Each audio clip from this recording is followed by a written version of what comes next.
Venezuela, una nación rica en recursos, con un espíritu vibrante, pero hoy una tierra marcada por la crisis. Miles, incluso millones, han tomado la desgarradora decisión de dejarlo todo atrás, cruzar fronteras, buscar un futuro que en casa se desvaneció. Pero en medio de esta diáspora, una pregunta resuena con un eco doloroso. ¿Quién cuida de los niños que se quedan? Es la historia de los niños dejados atrás.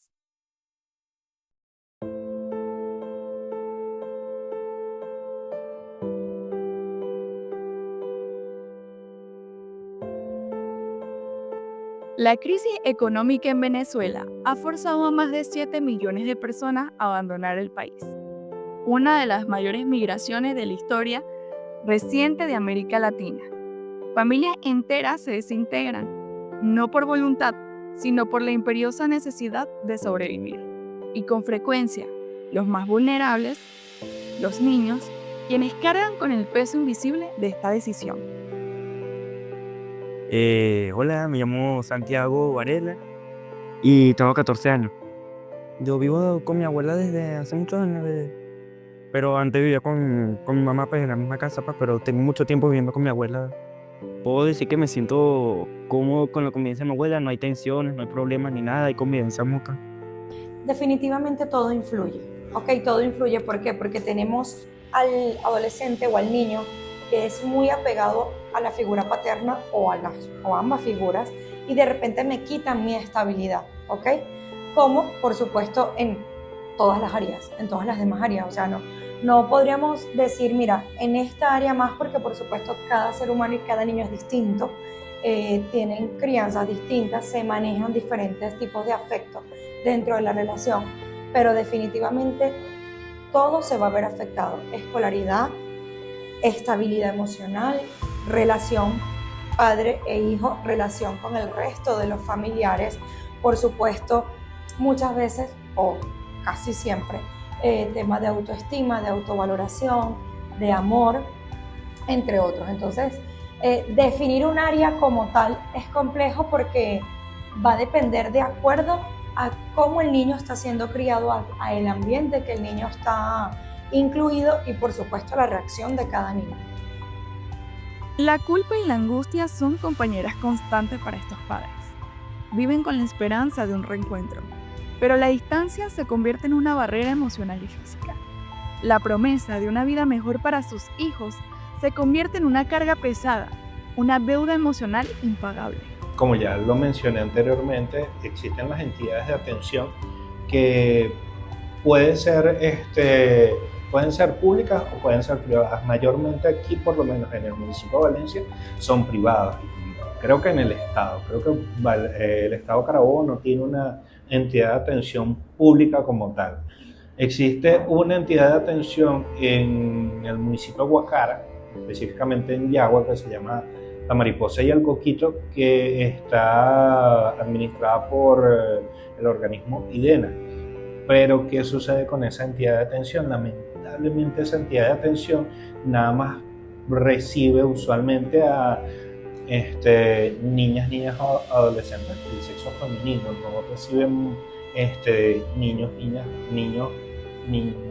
o adolescentes del sexo masculino. Entonces ahí entran las entidades de atención privadas que lamentablemente son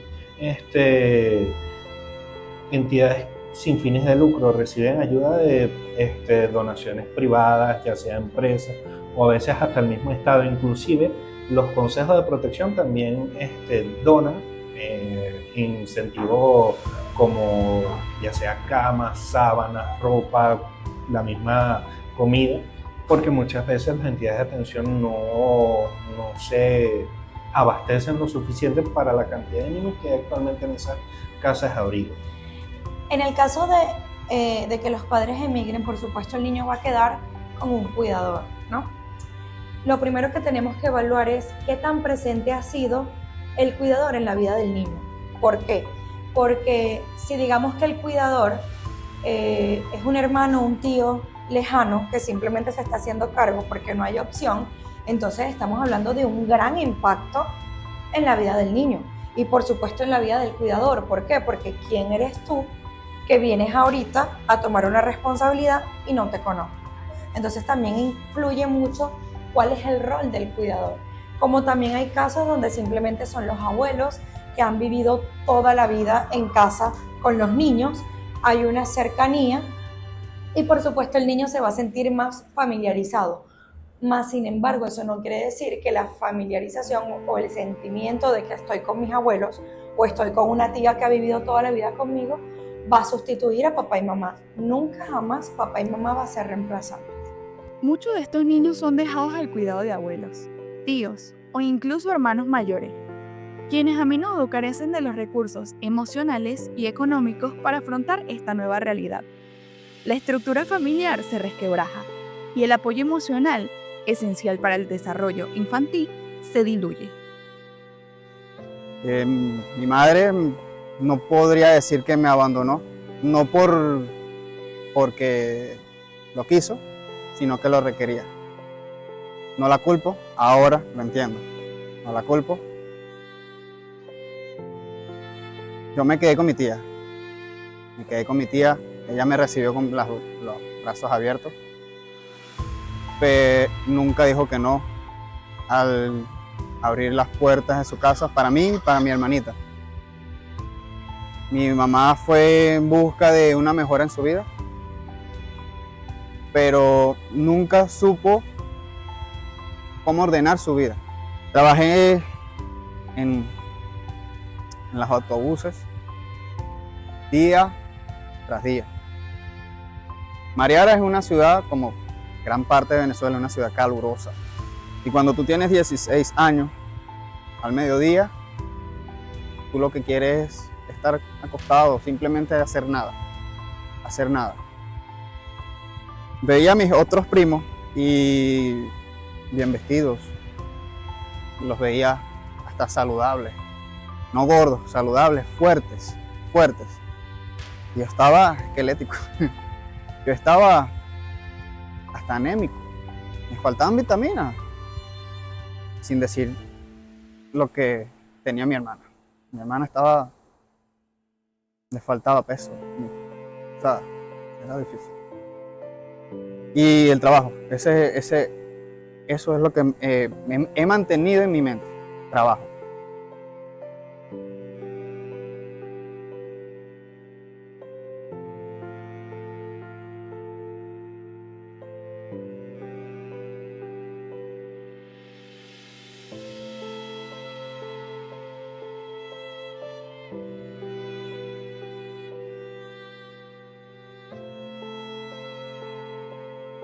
El vacío dejado por los padres inmigrantes es llenado por la necesidad y tristemente por el peligro.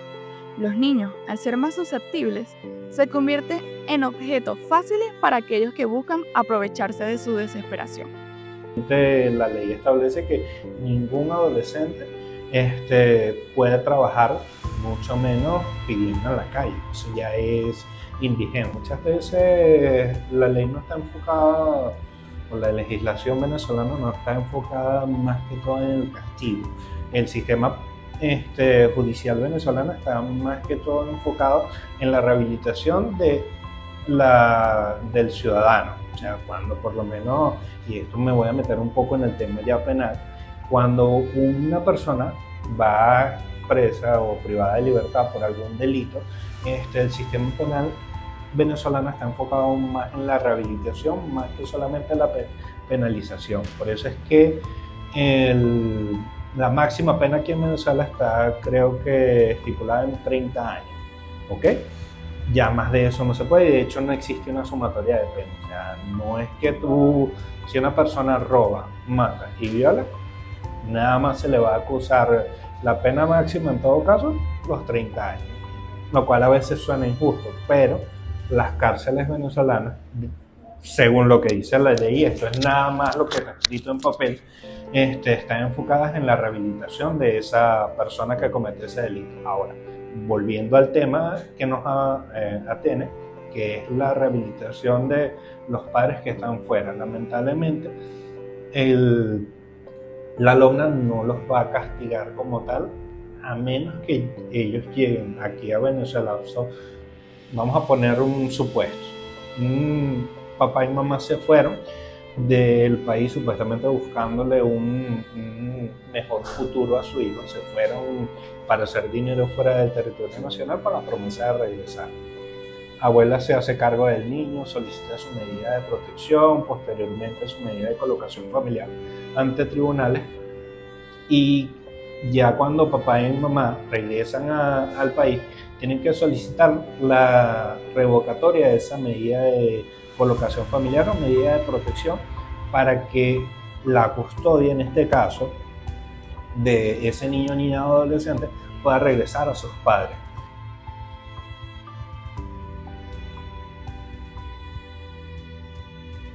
La migración es un fenómeno complejo, con múltiples facetas, pero en el corazón de esta estrategia humana se encuentran los niños de Venezuela. Su futuro, su bienestar, dependen de un llamado a la conciencia global. Son la semilla del futuro y merecen que se les brinde la oportunidad de crecer. El grito silencioso de estos niños nos interpela a todos. Es una responsabilidad compartida, una deuda moral que como sociedad no podemos ignorar, porque el futuro de Venezuela y en parte el de nuestra región reside en la esperanza y el bienestar de los niños que quedan atrás.